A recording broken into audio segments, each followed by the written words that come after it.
الحمد لله وحده والصلاة والسلام على من لا نبي بعده أما بعد فأعوذ بالله من الشيطان الرجيم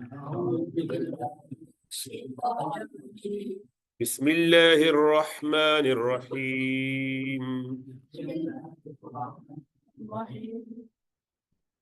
ألم تر إلى الذين خرجوا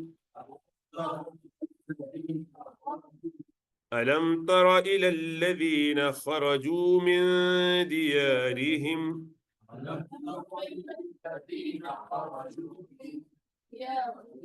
وهم ألوف حذر الموت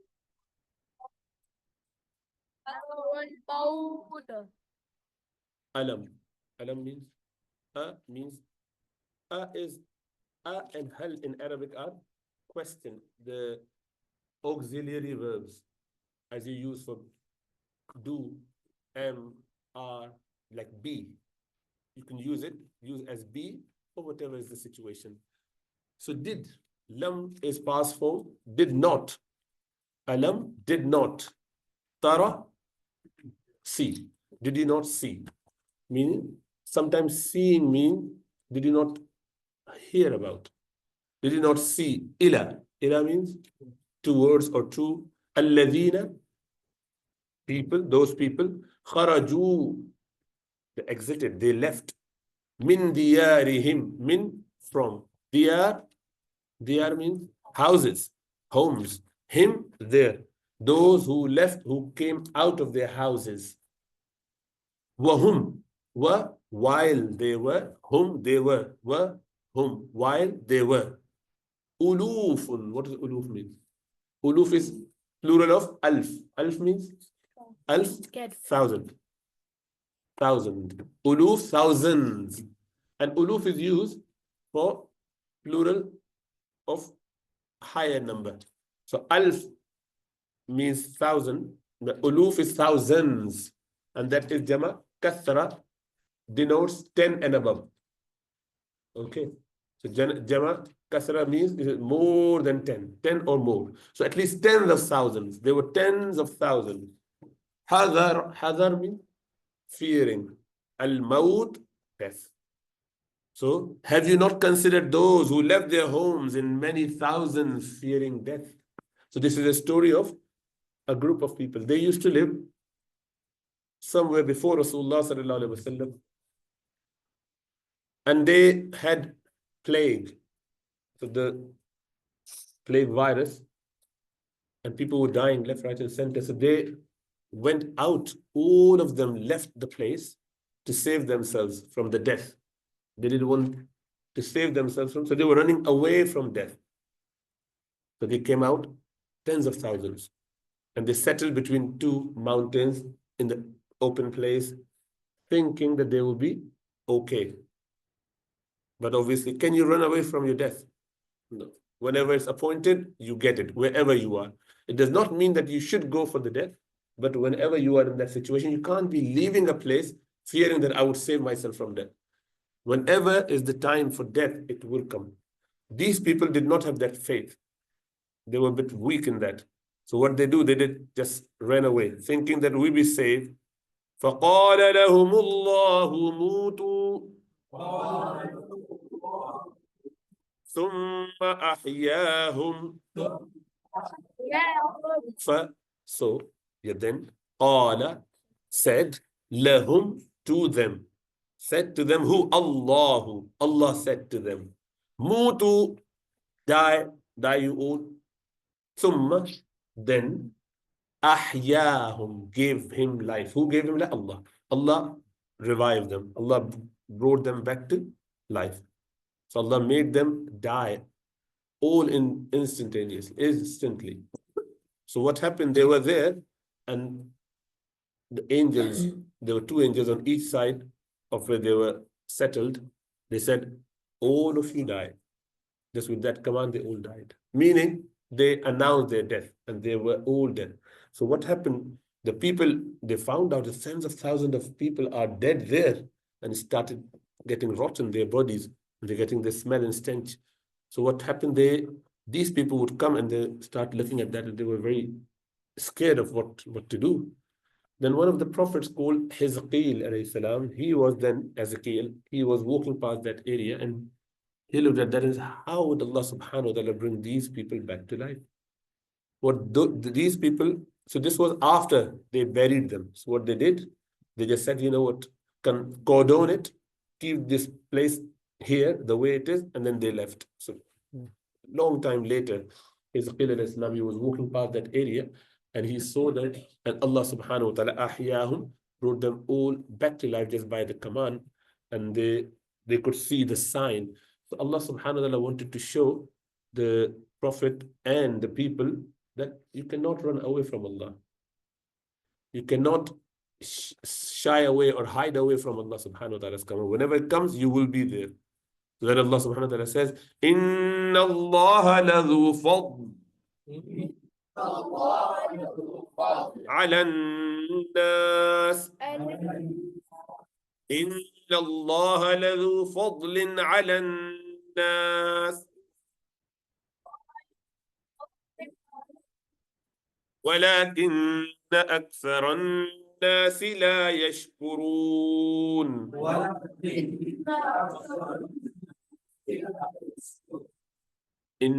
Indeed, Allah Ladhu is the one who owns. Dhu means someone who has something, the owner of something. Ladhu, inna Allah ladhu fadl. Fadl means favor. Allah is the one with all the favors He has to offer others. Alan nas, upon people, to people. Allah subhanahu wa ta'ala has favors to give to people. Allah can do that. Walakin, but rather, but akthar nas, most people, la yashkurun, do not thank. Most people don't thank Allah subhanahu wa ta'ala. Allah gives favors upon favor and we don't thank Allah subhanahu wa ta'ala. Allah is complaining about that. وَقَاتِلُوا فِي سَبِيلِ اللَّهِ وَاعْلَمُوا أَنَّ اللَّهَ سَمِيعٌ عَلِيمٌ. And قَاتِلُوا, fight. Fi, in, sabil, path, Allah, Allah's path, Allah's way. And fight in the path of Allah. Wa'lamu, wa mean and, i'lamu, know. Anna Allah, indeed Allah, sami'un, all hearing, alimun, all knowing. So fight in the path of Allah subhanahu wa ta'ala. When Allah commands you, don't shy away, don't run away. So Allah subhanahu wa ta'ala is telling us that, you know, when you fight in the path of Allah subhanahu wa ta'ala, you cannot bring your death earlier than it is. Those who ran away from death, death approached them. If you're supposed to die in the battlefield, you will die there. If you were supposed to die with the plague, you would die there. Meaning, have your aqidah sorted out. Keep your iman corrected. So that you never go haywire with regards to your aqidah. You must be very clear that when it comes to the aqidah, we do not move by an inch. The plague, or any virus for that matter, Rasulullah sallallahu alaihi wasallam said, when you are in a place where plague is, don't leave that place. And then he said, sallallahu alaihi wasallam, if you find a place where there is plague, don't go there. So there are two narrations. Apparently they're looking contradictory. Rasulullah sallallahu alaihi wasallam is saying, don't go to the place where plague is already known. And if you happen to be in a place where there is plague, don't leave that place. So there are many reasons for that, many wisdom behind that. One being the fact that if you leave this place and go somewhere else, you might have already caught the virus. You haven't got the disease yet. You feel that I can run away. But by the time you go there, you've already spread it. Now, it is very easy for us to understand these days, especially with COVID, how it would just spread from people to people. This little, one sneeze, one cough, the virus would just go out and it is very small. It would just float and take a long time for it to settle down. That is why if it's found on anything, You don't touch it, you just make sure that you glove yourself. And that's how it was controlled, because it can spread very quickly.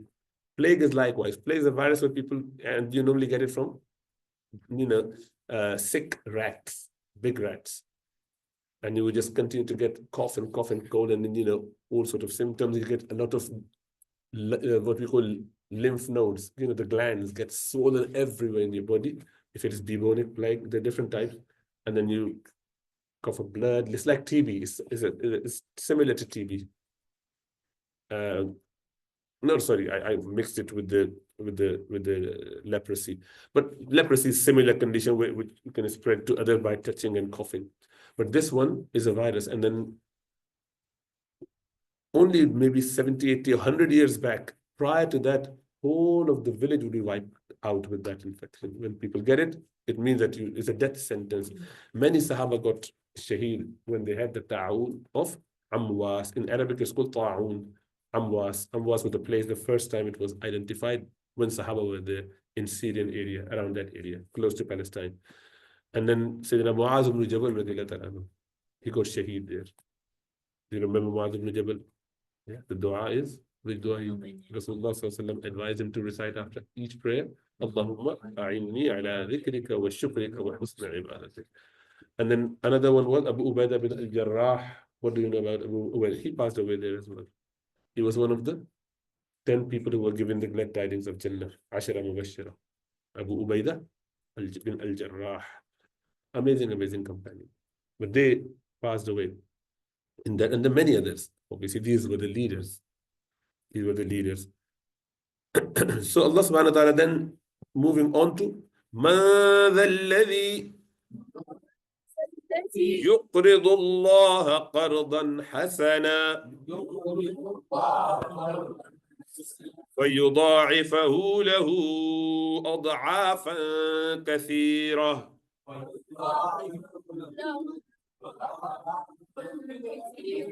Man, who? Who is that one? Alladhi, that yuqrid. Aqrada yuqridu. Iqrad means to give loan to someone. Who is the one that would loan? Allah. Who is there to loan Allah? Allah is asking. Qardan hasanan, a good loan. Whatever you could do, good amount, good decent one at a time when you really need it as well. But you still donate in the path of Allah subhanahu wa ta'ala. Allah considered that to be a loan to him. Meaning, I would return it back to you. فَيُضَاعِفَهُ. So Allah will increase it, double it, multiply it. Lahu, for that individual who has donated it. أَضْعَافًا كَثِيرًا. A lot, many times multiplication. Multiplication over multiplication. So many times. What would happen to that individual on the Day of Judgment? You donate something, Rasulullah sallallahu alaihi wasallam said, if you give Allah subhanahu wa ta'ala a small amount of sadaqah, with sincerity, that you do only for the sake of Allah, even a pound, thinking that, what, I want to donate to the cause of Allah subhanahu wa ta'ala, whatever that is, building a masjid, helping a poor individual, anyone. And then Allah subhanahu wa ta'ala takes it with his right hand to show the honor. That's amazing. This man has done amazing. Could be small boy as well. You guys can do it. Don't think that you can't do it. You can do it from your pocket money. You save it and then you donate. And then what happened? Allah subhanahu wa ta'ala multiplies it to the point it becomes like Uhud mountain.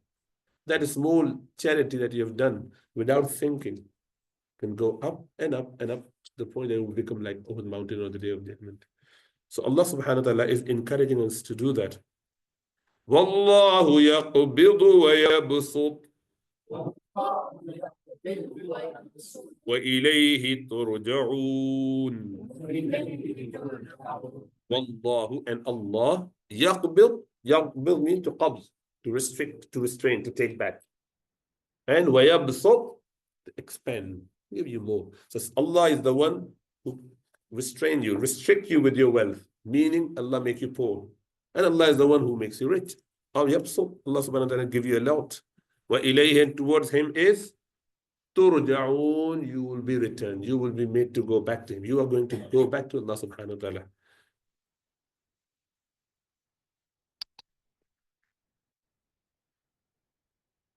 Then, so this, when this ayah came, Man ذا الذي يقرض الله قرضا حسنا, who is the one who would give loan to Allah subhanahu wa ta'ala?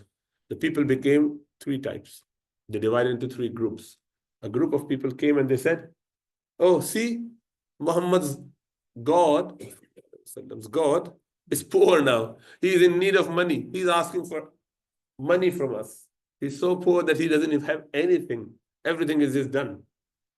They rejected Allah subhanahu wa ta'ala even worse than before. Another group, they said, you know what? Even Allah needed, we're not going to give it. I can't be bothered. Not interested in lending any money to Allah subhanahu wa ta'ala. And the Sahaba, the pious people, the friends of Allah subhanahu wa ta'ala, what did they do? They just found the way. They just give, Ya Rasulullah sallallahu alayhi wa sallam, Allah is asking us to give him loan. When Allah is ghani, when Allah is the richest of the rich, He created everything. So Rasulullah sallallahu alayhi wa sallam said, yes, so that Allah can give you multiple times over afterwards in Jannah. Ya Rasulullah sallallahu alayhi wa sallam, what can I give? Whatever you have. So Abu Dahdah, this Sahabi called Dahdah, the Sahabi, he came. He said, Ya Rasulullah sallallahu alayhi wa sallam, I've got two big gardens. One has 600 plus date palm tree with loaded fruits. Another one is slightly smaller, but these are the only two properties I have, nothing else. And I want to donate in the path of Allah, both of them. You be my witness. Rasulullah sallallahu alaihi wasallam was very happy with him. He said, MashaAllah, may Allah bless you. See, this is the behavior of Sahabi. But he said, keep one and give only the other one if you really want to do. So, okay, Ya Rasulullah sallallahu alaihi wasallam, the big one and the better one, I want to donate that one. Okay, fine. Keep the other one for you and your family. And he came rushing home. That Allah has accepted my loan through Rasulullah sallallahu alaihi wasallam. That's what their trust. So he came and he wouldn't enter the garden anymore because I have donated it. The wife was inside in this small, hut they had to live in. And he shouted from outside at the top of his voice and, oh Ummi Dahdah, oh mother of Dahdah. He was father of Dahdah. Come out. I have lent this place. I've given this to Allah subhanahu wa ta'ala. And let's just come out and move away. I mean, we go somewhere else. And she just took her basic stuff, covered herself with a sheet and said, Abu Dahdah, you have done amazing work. Fantastic. And then she rushed out and off they go. Obviously, Allah subhanahu wa ta'ala is very happy with these people. You would not find people doing that these days. They're very stingy. They would. This is our house that we live in. What sort of plan is that, Abu Dahdah? Where am I going to go? Have you got some sense? Shall I call social services that you're not providing anything for me? I need half of your property.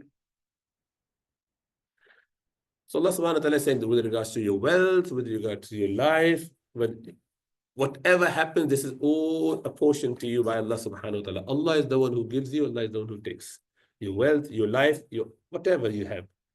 So don't worry about that too much. Yes, prepare, get the right thing, stay away from sickness, work to gain and get enough money to support you and your family. But your trust should never be on any of those material gains. Rather, your trust should be on Allah subhanahu wa ta'ala. You work because Allah asked you to work. You earn because Allah commanded you to do so. Because this is sunnah of Rasulullah sallallahu alaihi wasallam. That's why you seek cure when you get unwell. But you never trust any of that.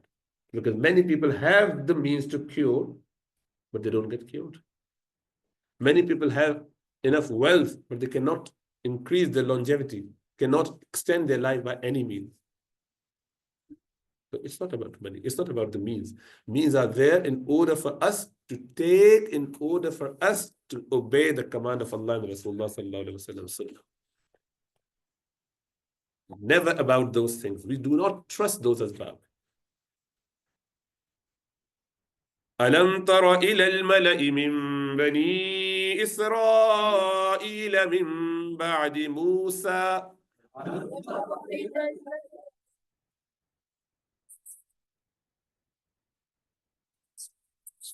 ألم ترى, same word, it came What does that mean? Alam tara? Have you not seen? Yeah. So now this is talking to Rasulullah sallallahu alaihi wasallam. It happened way before Rasulullah sallallahu alaihi wasallam. So what does that mean? It means you heard about it. It means that you got the knowledge of it, because it was so much of a common thing that people knew, people got it. Like, you were not present at the time of September 11th, but you heard about it. World War I, you heard about it. Were you? Why laughing? You heard about it. I can see that. Did you not see what happened in September 11th? Did you not see what happened in World War II? Meaning that you read about it, you know it. So this is a figurative way of saying Alam Tara does not necessarily mean that you saw, mean you were present there. No. Otherwise, Allah subhanahu wa ta'ala said to us as well in the Quran, Alam Taraw kayfa khalaqa Allah sab'a samawatin tibaqa. Have you not seen how Allah subhanahu wa ta'ala created 7 heavens? So were we present then? Obviously not. Same word used in the same way.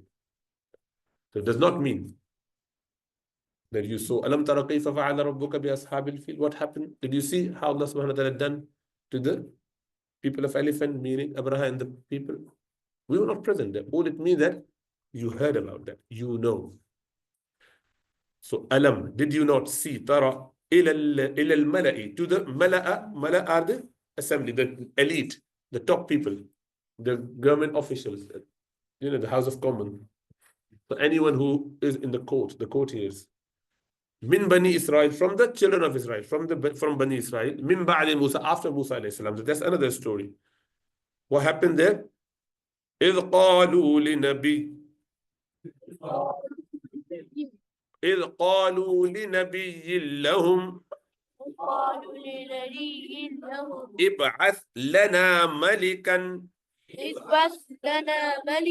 نقاتل في سبيل الله إذ قالوا لنبي لهم ابعث لنا ملكا نقاتل في سبيل الله إذ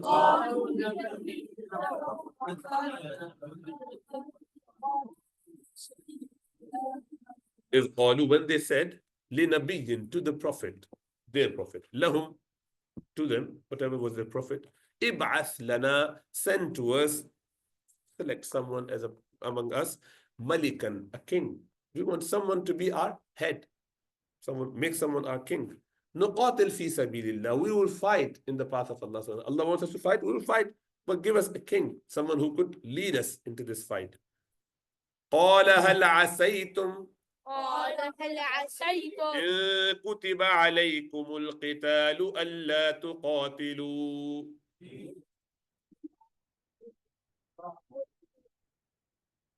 قال, that prophet said, هل عسيتم, perhaps you might not, in kutiba, if written for you, prescribed for you, alaykum, upon you, al-qital, the fighting. If fighting becomes obligatory, if Allah subhanahu wa ta'ala said that yes, you have to fight, go out, Allah tuqatilu, that you do not fight, is it a possibility? Is there a chance that you're demanding, you're asking Allah to make someone your king? Is there a possibility that you will not fight when Allah makes it obligatory upon you? Is there a chance? Meaning, are you sure? Do you really want to fight in the path of Allah subhanahu wa ta'ala? So they said, قالوا وما لنا ألا نقاتل في سبيل الله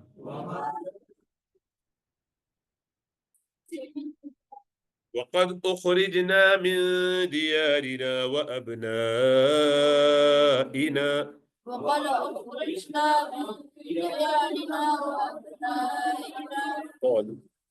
They said, وَمَا لَنَا. This is a way in Arabic when you say malak. What happened to you? Meaning, what's the matter with you? What's wrong with you? وَمَا لَنَا. What happened to us? Meaning, why should we not? أَلَّا نُقَاتِلَ, that we do not fight in the path of Allah. وَقَدْ أُخْرِجْنَا, while we were kicked out. أُخْرِجْنَا, we were driven out. مِنْ دِيَارِنَا, from our houses. وَأَبْنَائِنَا, and our children, or from our children, from our families, by extension. So we were chased out of our cities and our houses. Why would you not fight back with these people? فَلَمَّا كُتِبَ عَلَيْهِمُ الْقِتَالُ تَوَلَّوْا إِلَّا قَلِيلًا منهم فلما كتب عليهم القتال تولوا إلا قليلا منهم. فلما, so when كتب عليهم, كتب means something has been written. So when what was written is coming later. Al-Qital. Qital, when the fighting was written for them, mean when they were commanded to do it, alayhim, upon them, Al-Qital, the fighting, tawallaw, they turn away. They just said, no, I'm not interested. Why is it being made obligatory? Illa, except qalilan, a little, a few, minhum, from them. Only a few accepted. Majority, I want to do it, but when it comes, okay, come on. No, I'm not ready yet. Yeah, typical of you lot as well. Who wants to be Hafiz? Who know the answer? Okay, go on. No, I'm not sure. SubhanAllah. You do that, don't you? You want to be Hafiz? But when it comes to, you want to spend time? No. You want to read? Just saying it. Doing is a different matter. That happens a lot. Wallahu alimun bil-zalimin. والله عليم بالظالمين. And Allah is aware of zalim, the transgressor. This is transgression. You ask Allah subhanahu wa ta'ala something. You claim that you would do it. You testify that I would do it. And when Allah subhanahu wa ta'ala asks you to do so, can't be bothered. I'm so weak. I'm like, maybe tomorrow, maybe later. Which means that you're being oppressive. You're wicked. You're wrong. وَقَالَ لَهُمْ نَبِيُّهُمْ إِنَّ اللَّهَ قَدْ بَعَثَ لَكُمْ طَالُوتَ مَلِكًا. إن الله قد بعث لكم طالوت ملكا. So, وَقَالَ, and said, lahum, to them, نَبِيُّهُمْ, meaning their prophet, their Nabi, because they asked for a king. Okay? Inna Allah, indeed Allah subhanahu wa ta'ala, qad ba'atha, Allah just appointed, sent, lakum, for you, Talut, Saul. Saul, I know you're reading from there, but try to translate from there. Talut is Talut, there's a name. Malikan, Malik means king. Maliki Yawmiddin or Maliki Yawmiddin, same meaning, king. So they asked for a king. Allah said, okay, Talut is going to be your king. قالوا أنا يكون له الملك علينا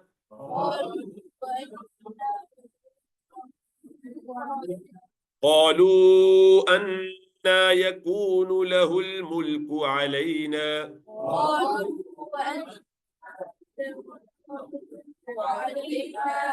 ونحن أحق بالملك منهم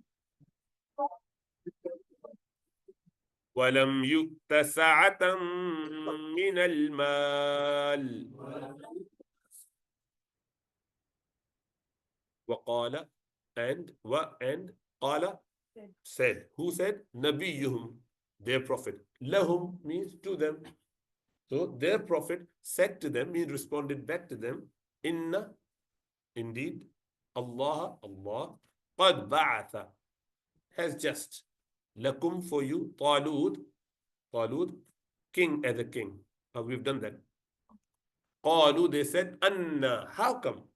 يكون له, be for him, al-mulk, the kingdom, alayna, above us. How could he have kingdom above us? How could he be our king? And the reason they're giving, what would be the reason they give, you think? They say, we are strong physically, we've got more wealth, we've got more children, we've got big business. So why he is being chosen who is weak, like, financially? While we are ahaqqu, we are more worthy, we have got more right, bil mulk, of the kingdom, minhu, from him. Compared to him, we are more worthy. We should be given this kingdom. Walam yu'ta, and he is not given. While he is not given, sa'atam min al-mal, abundance from the wealth. He has not been given a lot of wealth. He's not been given a lot of wealth. So why is he being chosen by Allah subhanahu wa ta'ala? قال إن الله اصطفاه عليكم وزاده بسطة في العلم والجسم قال said, the Prophet said, Inna Allah, indeed Allah has istafahu. Istafa means chose. So Allah chose him. Alaykum, upon you. And wa zadahu, zada means to make ziyada. Increased him. Bastatan, in abundance. Fil ilm, in knowledge. Wal jism, in body. I mean, he's physically more able, muscular, strong man, able to do all the fighting with the swords. Very good skills. And he has got ilm, knowledge. So what is more important? Wealth, dominion, kingdom, none of that. Your ilm. Your ilm is more important. And your jism, you should be physically able to do something. You're not frail and weak, debilitated, cowardly, but you're strong physically, emotionally, and also ilm-wise, intellectually. If you have all of those, you fulfill the criteria. You are closer to Allah subhanahu wa ta'ala. You should be pious. And with piety comes these attributes. That is why you would find physically, maybe outwardly, you might find someone is not very strong, but their iman is such that they would fight in the path of Allah subhanahu wa ta'ala. Bilal radiallahu anhu, before becoming Muslim, he was quite physically weak. When he became Muslim, he became the strongest man ever. He was tortured and he wouldn't give up on anything. He wouldn't give in. He continued till they become. In fact, they were saying, is the person being tortured is actually being tortured, or the torturing person is being tortured? Meaning that he is now proving his worth and he is completely lost. He could not make him submit. So the master is actually like a slave, more than the slave. That's why Sayyidina Abu Bakr Siddiq freed him. And his father said, oh, my son, why do you free people? If you really want to free, please free someone who is strong, able bodies. They can support us in time of needs. Abu Bakr Siddiq said, I don't do it for my sake. I'm doing it for the sake of Allah subhanahu wa ta'ala. He is much weightier in the eyes of Allah subhanahu wa ta'ala with his iman and taqwa. Our father obviously wasn't a Muslim at that point, but then subsequently he became. Wallahu yu'ti mulkahu man yasha. Wallahu wasi'un alim. Wallahu wasi'un alim. Wallahu, and Allah yu'ti, gives mulkahu, his kingdom, his dominion, man yasha, whoever he wills. Wallahu, and Allah subhanahu wa ta'ala is wasi'. Allah is, he's got, he's wasi' in a sense, he's got a lot. Alim, very knowledgeable. Allah knows who to give and whatever to give. وقال لهم نبيهم إن آية ملكه أن يأتيكم التابوت. وقال, and said, لهم, to them, نبيهم, their prophet, same thing. Indeed, آية ملكه, the sign of his kingdom is when he would become king, what he would do. The sign that he is chosen by Allah subhanahu wa ta'ala, as the Prophet is telling, would be that أَن يَأْتِيَكُمُ التَّابُوتِ, he will bring you a tabut. Tabut is the coffin, the chest. Sayyidina, Musa alayhi salam, before he passed away, there was this sort of coffin, which has, it was like a chest, has plenty of stuff in it. The relics, the blessed things, some jubbas of the prophets and some of the previous prophets, Musa alayhi salam and others even before Yusuf alayhi salam, few things that they kept with them. So Yusuf alayhi salam and the prophets afterwards. So that was considered to be a very noble and holy thing. Whoever has it, then you will be victorious. So people of book, they always trusted that, and obviously that's true. So when you have it, you get the barakah. But when they lost it, they were really facing a lot of miseries and trouble. And you lose it because you did not look after it. Why did you not look after it? Because you stopped valuing it. Then you lose out on the favors from Allah subhanahu wa ta'ala. So the sign that he is from Allah subhanahu wa ta'ala would be that he will bring back that tabut. فِيهِ سَكِينَةٌ مِّن رَبِّكُمْ.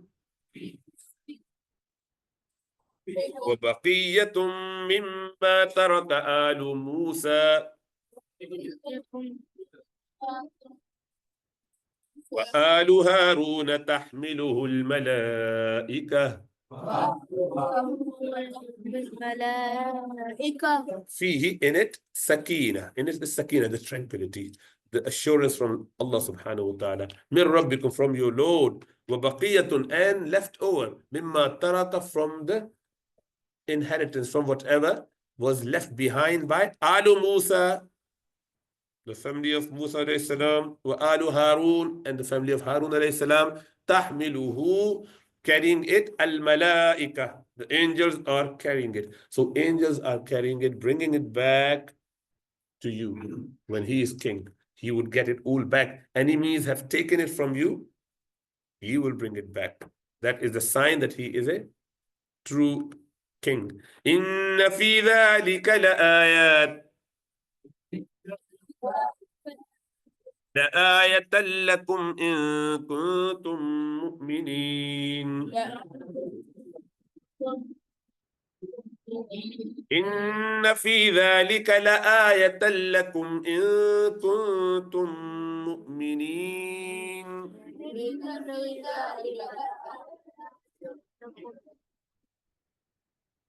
لآية لكم إن كنتم مؤمنين. Indeed. في in ذلك, in that, indeed, in that is لآية. Lam is, whenever you find a lam like this, it means emphasis. Certainly, a sign, lakum, for you, in, if, kuntum, you, mu'mineen, if you are believer. If you are a believer, then this is the sign of Allah subhanahu wa ta'ala. You should take heed from it. May Allah give us tawfiq, inshallah ta'ala. We leave it there. And obviously, we would have a break for Ramadan, and inshallah ta'ala, we will restart after.